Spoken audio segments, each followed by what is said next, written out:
মাত্র 5 দিনের মধ্যে দ্বিতীয়বার আইপিএলে আবারও মাঠে ঢুকে পড়লেন এক ক্রিকেট ভক্ত। রিয়ান পরাগের পা ছুলেন, তাকে জড়িয়েও ধরলেন। কিন্তু এবার কি হবে, জেল, ব্যান নাকি জরিমানা? আইপিএল 2025-এ গুয়াহাটিতে রাজস্থান বনাম কেকেআর ম্যাচ চলছিল। রাজস্থানের অধিনায়ক রিয়ান পরাগ, যিনি নিজেই গুয়াহাটির ছেলে, তার জন্য ম্যাচটি বিশেষ ছিল। মাঠে ছিলেন দর্শকদের চরম উচ্ছ্বাস। কিন্তু হঠাৎ নিরাপত্তা বলয় ভেঙে এক ভক্ত মাঠে ঢুকে পড়েন।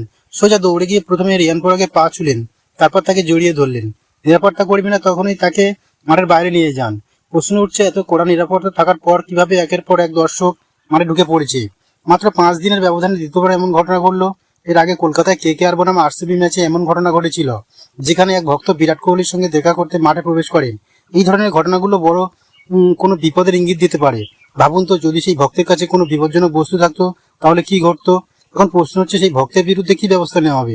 জেল হতে পারে, কারণ মাঠে অনুপ্রবেশ আইনত দণ্ডনীয় অপরাধ। স্টেডিয়ামে প্রবেশ নিষিদ্ধ হতে পারে।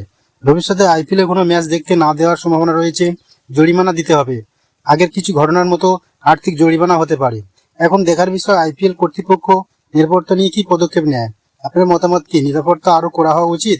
কমেন্টে জানান। ক্রিকেটের এমন সব চাঞ্চল্যকর খবর জানতে আমাদের ক্রিকসানা চ্যানেলটিকে সাবস্ক্রাইব করুন।